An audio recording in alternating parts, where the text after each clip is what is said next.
Bismillahirrahmanirrahim. Assalamualaikum warahmatullahi wabarakatuh. Oke kan kawan, kembali lagi di channel Pengusaha Muda yang berkarya.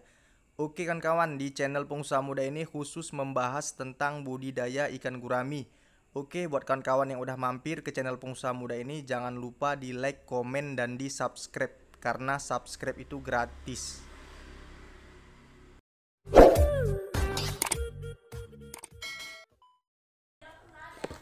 Bismillahirrahmanirrahim. Assalamualaikum warahmatullahi wabarakatuh. Oke kan kawan, kembali lagi di channel Pengusaha Muda yang berkarya. Oke kan kawan, di kesempatan kali ini saya sedang melakukan penyortiran ikan gurami saya ya, melakukan penyortiran dan melakukan pergantian air total.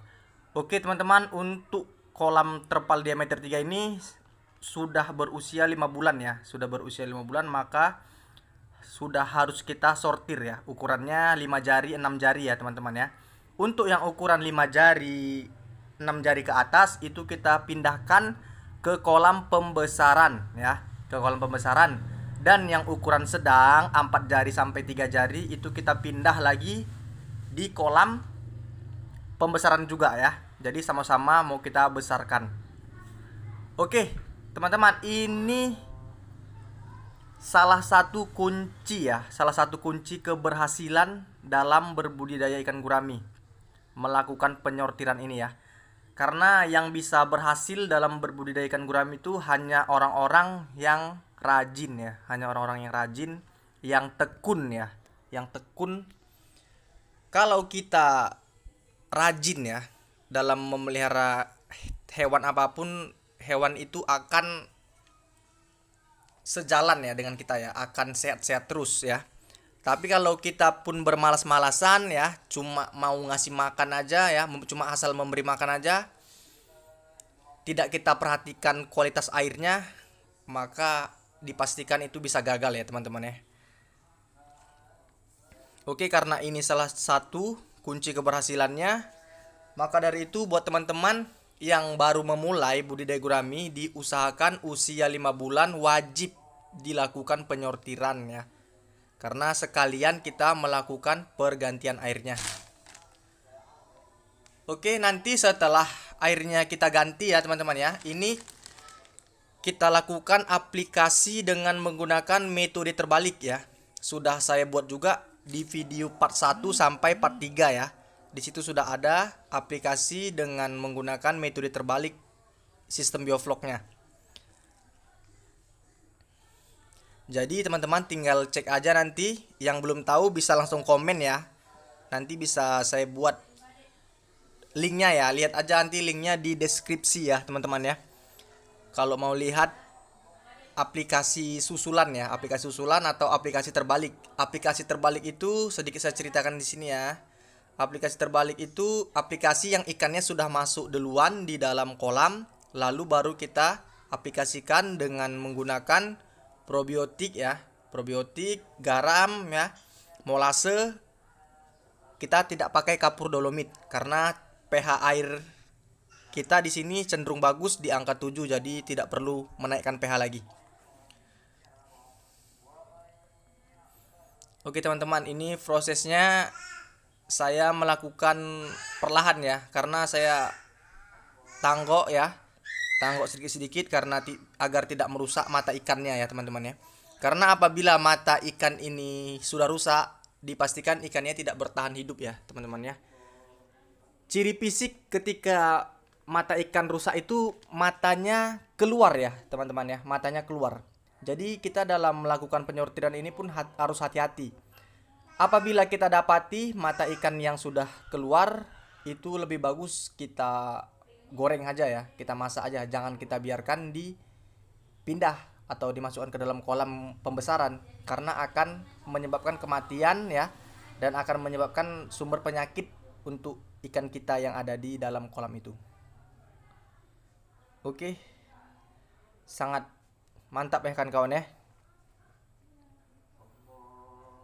Jadi nggak mudah ya teman-teman ya untuk bisa berhasil ya dalam berbudidaya ikan gurami ini ya.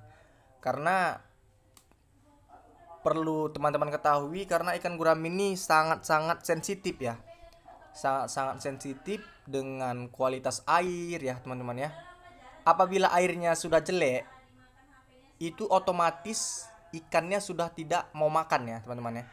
Jadi di situ aja kita bisa melihat kualitas air itu ya. Nah, ini salah satu tips juga. Apabila ikan gurame itu sudah tidak mau makan, sudah tidak nafsu makan ya, itu sudah dipastikan airnya sudah jelek. Karena walaupun saya membuat sistem bioflok ini ya, terkadang ada sistem yang berhasil dan ada yang tidak berhasil. Jadi nggak semuanya itu bisa berjalan mulus ya. Kalau yang berhasil itu ikannya bisa bertahan selama 4-5 bulan.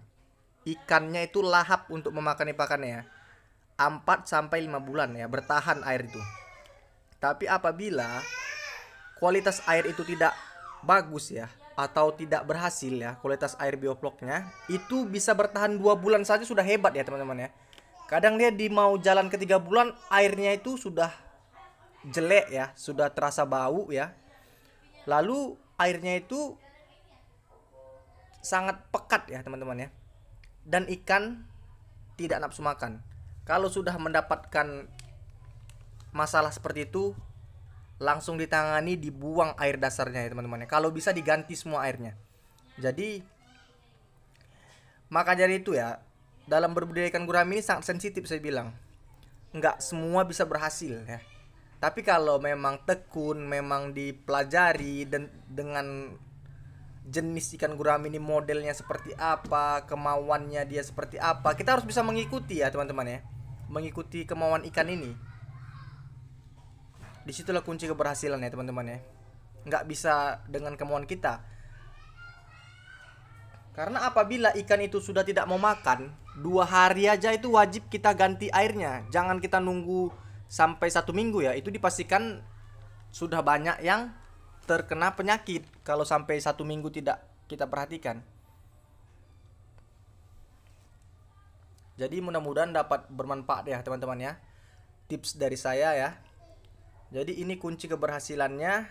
Jadi tolong dijaga ya, dijaga kualitas airnya.